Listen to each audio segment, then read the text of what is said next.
Welcome to Head On here on Shaw TV, examining the issues that really matter on mid-Vancouver Island. I'm your host, Hilary Eastmure. Today's episode is all about water conservation in light of the drought that we're experiencing. We didn't get much, if any, snow this winter, and there's certainly none left. Rivers and streams are running low. The fire danger rating has climbed to extreme, and I can't remember the last time I needed an umbrella, which is very strange when you live on what is supposed to be the wet coast. I'm joined today by Julie Pisani. Julie, you're the Drinking Water and Watershed Protection Program Coordinator for the Regional District of Nanaimo. Thank you so much for being here today. Yeah, thanks for having me, Hilary. First off, just to give viewers a sense of just how tapped in you are to what's happening with water in the area, tell me a little bit about what your job entails. Right, so the Drinking Water and Watershed Protection Program with the Regional District of Nanaimo, basically our role is to provide education and awareness, data collection and monitoring, so the science, as well as the planning and the policy all around the water resources in the region. So my job is to kind of be on the pulse of what's going on with our water resources, whether that's our streams, our drinking water supply, our groundwater resources, tapping into, like you mentioned, what's going on with snowpack, what's going on with rainfall, and then looking at how we can kind of raise awareness in the community, provide that educational piece, but also use that science to inform planning and land use decision making so that we can sustainably manage that resource in the region. Okay, so part of your job is in the office. Are you also out doing some monitoring? Absolutely, yeah. So part of it's behind a desk, but part of it's out on the creeks and streams, whether that's doing water quality monitoring or out on some rural properties where we've been doing well monitoring for groundwater levels. And we even are lucky enough to take students and groups of kids up to see where our drinking water comes from on the Englishman River as well as the Nanaimo River. So some fun times out of the office, but a lot of the time behind the screen as well. Okay, so let's talk a little bit about the situation right now in terms of water levels in and around the RDN. What are we looking at? Right, so basically we can safely say that we're in late August levels right now. So if we're talking about stream flow, that is true. If we're talking about groundwater levels, that's what we're seeing in our wells that supply our community resources, specifically in Nanaimo right now, which is one of the main systems that the RDN operates. So we can basically say that the drought has come sooner than normal. Environment Canada was just kind of giving a briefing on the seasonal readiness for our region, and they were talking about the past 3 months of spring, so from March through May, as having basically having 1 to 2 degrees higher temperatures, as well as being 75% drier than the past 30 years. So we're talking about a record year here. Whoa. Okay, so I have a short clip I'd like to show. I talked to some people downtown Nanaimo about what they're noticing, and I asked whether they're concerned. Okay. The weather's been amazing, but I have heard some worry about it. It's been probably the warmest May and June we've ever had. Definitely a lot drier. I am worried about the lack of rain and snowpack. It hasn't been a rainforest for months though, right? If there's no rain, then we run out of water. Everything's going to die, plants are changing. The use of water is huge. We need it to drink, we need it to water our gardens. So yeah, I am worried about that. It's a human perspective to go, wow, love this weather that we're having. And it's not actually weather, it's lack of weather. I have never seen it this dry, this early. My biggest concern would be the forest. That gives me great concern, like for wildfires. Yeah, my grass is dead just a lot sooner than it has been in the past, yeah. If you go out, if you spend time in the forest, they're dry. Everything's just dry. Yeah, all the signs are bad. I'm worried because we are on a well at home. Water is so precious to us all. Yeah, we need snow, we need water. I've noticed lower river levels, for example. We also be aware of it. Has an impact on our environment. So it really would affect us if the water levels drop too much. We need more rain, we need more water. I know it's lower than it has been. Basically, that's how it goes. Okay, so what do you think about what you heard from people there? Well, it's good to see the level of awareness, right? So it's not missing people's awareness that we have had low snowpack over the winter and the spring, and that we have had a lack of rain. So it's good to know that people are definitely tapped into that. It's hard not to be, but then it's interesting to hear the different comments of, people who are aware of river levels versus people who are aware of just the fact that their lawn isn't green anymore. Mm-hmm. Yeah, people definitely seemed very, very concerned.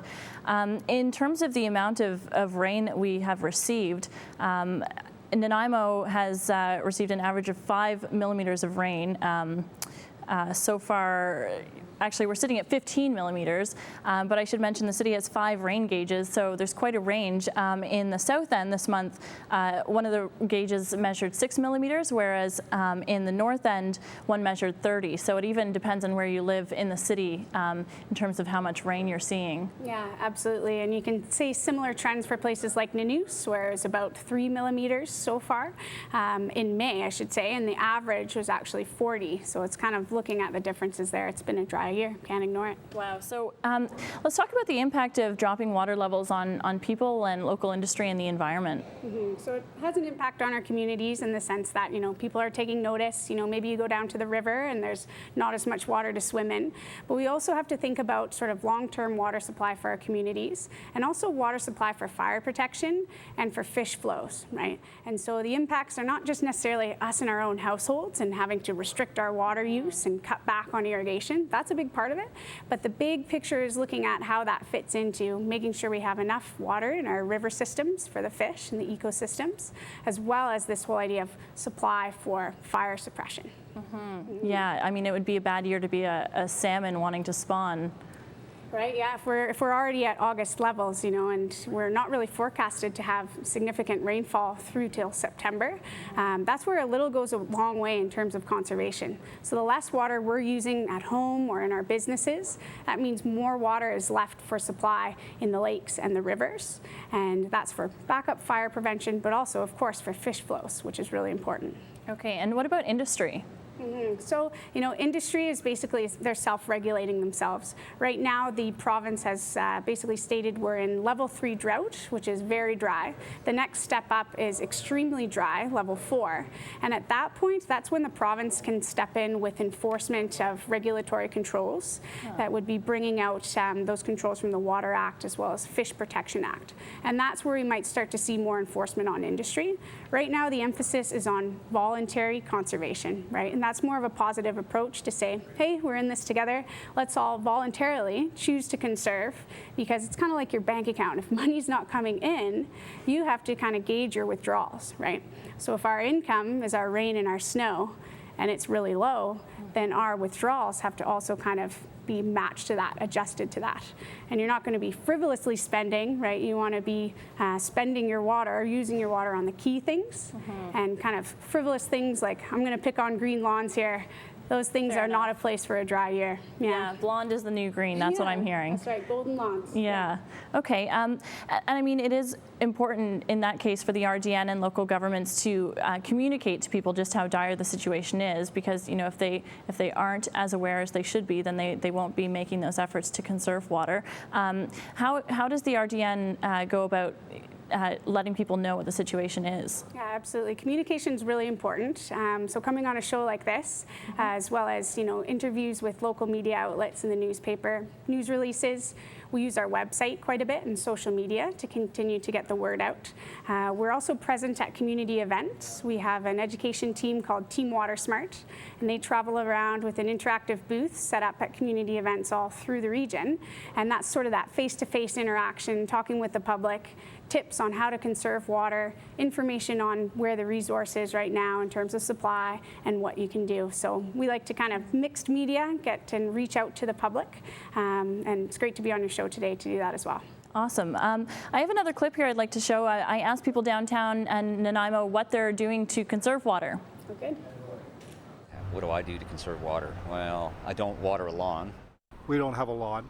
I'm used to being able to use water whenever I want and not having to think about it. I haven't stopped watering my vegetable garden, and I don't think that I will. Try to use gray water for watering stuff. I have a rain barrel, which actually still has water in it. We probably use less than 10 gallons a day. We follow the sprinkling regulations. Not using my sprinkler. I do water some plants in the yard. I just give them specifically some water. Think about how much water I'm using. I follow the water restrictions. I'm not showering twice a day. I'm having shorter showers. But hop in, hop out. I use the same towels for a whole week. We always are conscious of it, so we do things like when we brush our teeth, the water's off. Basically, I flush less. If it's brown, flush it down. If it's yellow, let it mellow. It's like 6 liters every time I flush. I'm just trying to use less. When I'm washing dishes, I try to use less water. I am drinking more beer to hydrate myself. I try not to buy bottled water. I will tell you that we've been really conscientious about not washing the boat, not using a whole lot of water. Personally, I haven't washed my truck in months. Try to make big loads of laundry. Only wash my clothes once a week. You're extremely conscientious about your usage. As far as water consumption, those are where I can make a difference. And that's about it for now. Okay, so a whole variety of answers there. What did you think? I was pretty impressed, yeah. So everything from conserving water outdoors to indoors, whether that's washing or toilets, stuff like that. It's good to see the level of awareness, and I think people need to be clear that it does matter. You know, little cutbacks by each individual goes a long way. And the city of Nanaimo should really be recognized as being, you know, good on conservation when you're looking at other areas within our region. Not to point fingers, but I will, you know, give city of Nanaimo some props. Well, you know, in the news, we could definitely see some room for improvement as one of an RDN systems. You know, and Parksville as well are connected within a new system. So with Nanaimo's water conservation awareness, we'd like to see that keeping to build across the region. Okay. Yeah, one quick stat I like to share too is kind of, you know, we heard from a gentleman who was using a toilet, you know, 6 liters per flush. But when you think about an irrigation system, it's about 7 to 11 liters per minute of your sprinkler head, you know, watering your lawn. So cutbacks on outdoor irrigation go a long way. They're huge for water conservation this summer. Okay, so are there other resources available to help people conserve water? For example, rebates on more efficient watering systems? Yeah, so there's a rebate program right now the RDN and the City of Nanaimo have, which is on efficient clothes washer. So that rebate program's on till the end of June.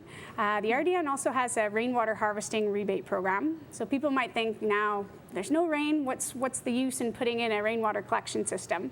But that's more of a long-term kind of advantage. If you do have rainwater collection, then you're able to capture the winter rains when they come, and they tend to be coming less frequently but more intensely. And so when we get this really intense rain, we don't need it then, we need it now, right? And so if we can promote rainwater collection, which we do through a rebate program, $750 towards a residential rainwater collection system. So those are a couple of things we do provide in terms of rebates. We also provide home visits where our team WaterSmart will visit a residential home that's participating in our irrigation checkup program. Okay. And so the idea there is that we can audit their system, check for any leaks, and then help improve efficiency through recommendations and scheduling. That's a big one. So it's people who are already taking advantage of the irrigation? So it's people who have in-ground irrigation systems can participate in our home visit program. It's actually full for the season. That's how popular it is, and it's across the region.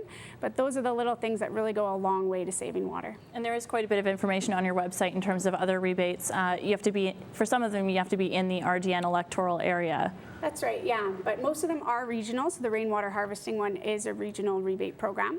And we do have resources on teamwatersmart.ca. Okay. You can also go to dwwp.ca. That's the Drinking Water and Watershed Protection Program site. Awesome. Okay, let's take a quick break. When we come back, we'll be talking about watering restrictions and whether they work.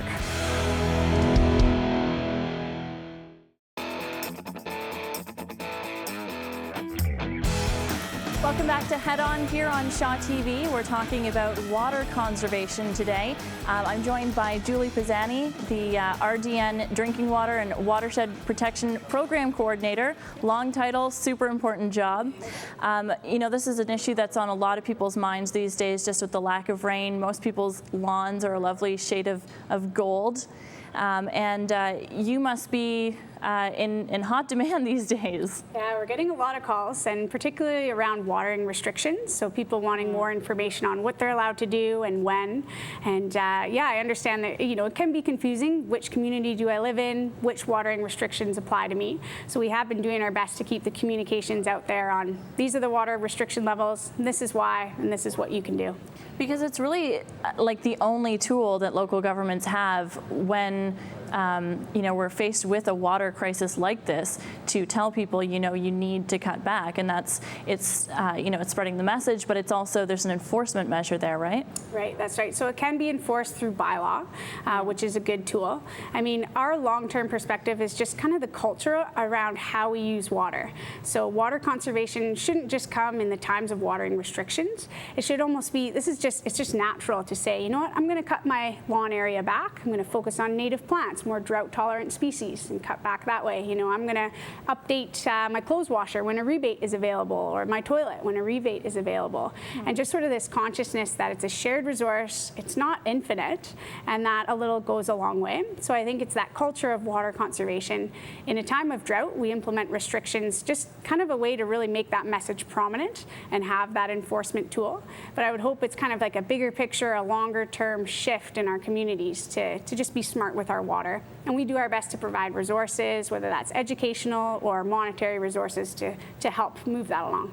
So the RDN is at level 3 right now. Can you tell me exactly what that means? That's right. So we're in level 3 for RDN water service areas. That's 3 out of a possible level 4, which is a comprehensive watering ban, which means no sprinkling at all.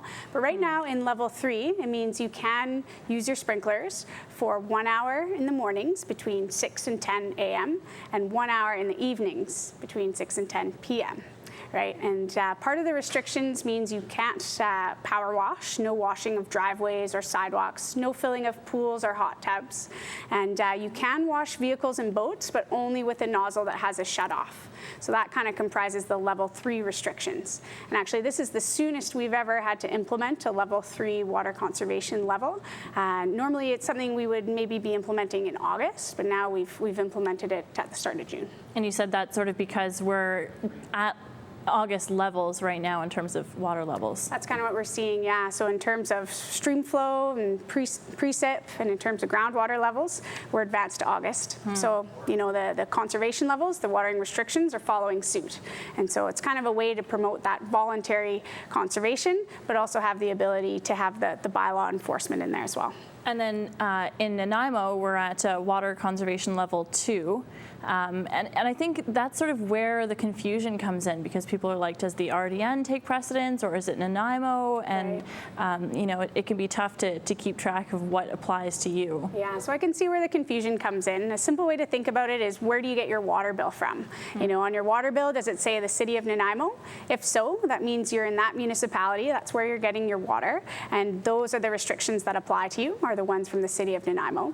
If your water bill says RDN, then it's the RDN restrictions that apply to you. So our main service areas are Nanoose. We have a little one in French Creek, a little one in Whiskey Creek. We have 8 in total, but the biggest one is in Nanoose, right? If your water bill says Parksville, that's the watering restrictions that you would abide by, and they happen to be aligned with the RDN. So Parksville and the RDN have purposely aligned the restrictions to avoid some of that confusion. And discussions are in place with Nanaimo, with Lanceville, with Qualicum Beach, to see what we can do in the future to align those restrictions and further minimize the confusion, but at the same time recognizing there's different operational nuances to the systems, and that's why sometimes there are those slightly different watering restrictions. But essentially, a level 2 in Nanaimo is equivalent to a level 3 in the RDN. So the best thing you can do, where do you get your water bill from? That's where you should look up restrictions. Okay, and then when it comes to enforcement with watering restrictions, you're not like the water secret police, like, keeping tabs on people's water bills. That doesn't exist. It's complaint driven, right? That's correct. Yeah, we don't have the staff to be out at every single property at all hours of the prohibited watering times, right? We don't have smart meters that can tell us what's going on. We have water meters for sure, but they're only read twice a year in the RDN. So the next time they're going to be read is in September, after the summer watering period. So you're right in the sense that it's complaint driven. If a neighbor gives us a call and says, hey, I live on this street, I'm seeing some issues with compliance, then generally what we'll do is go out in an RDN vehicle and drive around there. If we do see some issues, then we might put a little door hanger or some sort of sticker, a reminder, maybe intercept the resident and have a chat. And that seems to work really well. Usually it's just maybe they haven't, checked their irrigation controller that's automatically turning the system on, and it just takes that little bit of an extra push to make it happen. But I think the neighbor-to-neighbor thing is really good, right? Because no one wants an RDN vehicle showing up. Scary, yeah. Okay, that leads into the final clip that I have. I went downtown Nanaimo and I asked people whether they would be willing to call, a Nanaimo bylaw services on their neighbor if they saw them not abiding by watering restrictions. Let's hear what they had to say. If somebody saw me doing something that they thought was frivolous with water or with anything else, that they would talk to my neighbor first. I'd talk to my neighbor. I'd start by talking to them. I think I'd talk to them first. I might talk to the neighbor. I'd go and talk to them for sure. I don't know. I think I'd start with something less aggressive. Probably try to speak and reason with them. Gently remind them that we do have the water restrictions. If I saw them just crazily wasting water, I'd probably say something. Maybe let him know if he was really being excessive. Ooh, that's difficult because most of my neighbors aren't abiding by those rules right now. That's a tricky one. I would like to say I would, but I probably wouldn't. Probably plead ignorance and do nothing. I don't know, I'm not the type of guy to get in anybody's face. Pretty quiet. I'm not really sure that I want to be the person who creates a conflict with my neighbors. If I knew, I would go to them rather than go to the bylaw. I would call the city. If I went over and sort of noticed and said something and they totally ignored me, yeah, I'd probably call bylaw services. I just yesterday did call my bylaw services. I didn't even know there was a bylaw services. I'd rat them out. Well, I'd tell them I was going to rat them out, and then I'd rat them out. I didn't feel like my neighbor was taking me seriously when I brought it up, so I was hoping that maybe the bylaw people would, maybe get across the seriousness of it. I'm actually not aware of the water restrictions in place right now. The weather's beautiful, it feels great, but it's also an ecological disaster. We might have a reservoir that's almost full, but there's nothing feeding it anymore. Okay, so we have a lot of non-confrontational people, but also people who would be willing to reach out to their neighbor and talk. Were you interested by what people had to say there? Yeah, that was good. It was good to me to see that people are taking it seriously. If someone's out power washing their sidewalk instead of using a broom, if someone's hosing off their vehicle without a nozzle on there, if the irrigation system's been on for already 2 hours and everything's just running off onto the pavement, then I think those things do warrant a little bit of a friendly, neighborly conversation. It might just be saying, hey, have you noticed we've had no rain? And actually we are in watering restriction level 2 in Nanaimo or in RDN level 3, right? Having those conversations and opening up that dialogue is a really good way to spread the message. And then if it comes to a point where you do have to call bylaw services, that is a tool that is available. Could there be fines that would play into that? Yep, there would be fines that would play into it. Like I say, that tends to be the last order of business. It's more about information, getting that out there, and then really encouraging that voluntary compliance. So that's kind of the first order of business. Okay, and speaking of voluntary compliance, the City of Nanaimo recently sent out a release. I was talking to the water manager, Bill Sims, and he seems really pleased that Nanaimo residents have actually cut back usage since those watering restrictions kicked in June 15th.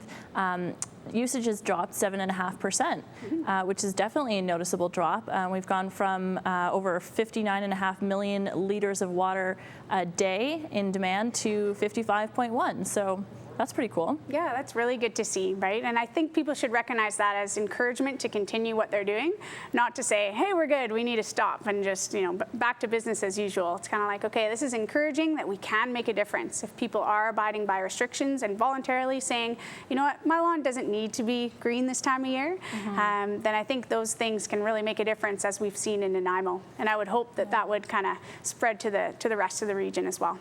Yeah, and I know when that it's 92% full, our reservoir right now in Nanaimo, and I think it is comforting to know that it's pretty much almost full, but Bill says that it drops by about 5 or 6 inches every week. and they are confident there will be enough water until the end of October, which is when the rain typically comes, and they are not targeting zero. It would still be 30% full, so that's good to know. Yeah, I think the City of Nanaimo has done a really good job in terms of forethought for planning and water management, so having the storage and the supply that can last and be able to be resilient in times of drought, and couple that with the water conservation measures that we're seeing the community participate with is really good. I can contrast a little bit in terms of the percent full of the reservoir to the Arrowsmith Lake, which is the dam that serves Parksville as well as Nanoose water supply system in the summer. And right now they're at 87% of full. Contrast that to 98%, which is where they usually sit at this time of year. So again, that traces back to the lack of snowpack, the lack of rain, and just the tributaries that would normally be filling the lake at this time of year and the melt that would be running off, it just isn't happening. So it comes back to that whole withdrawals kind of idea from your bank account. In this case, it's your water supply, right? And if there's nothing coming in, then we need to start gauging what's going out, and that's where water conservation comes in. Okay, I have a final graph here that I thought was pretty interesting, showing how much water the average BC user uses versus the average Canadian user, and the third graph is in Nanaimo. So BC users actually use quite a bit more water than the average Canadian. But here in Nanaimo, residential users are averaging about 240 liters a day. Now, I think that still seems like a huge amount of water, but when you look at that graph, obviously Nanaimo users not stacking up too badly with the rest of Canada and the province. Yeah, doing really well when you compare it in that way.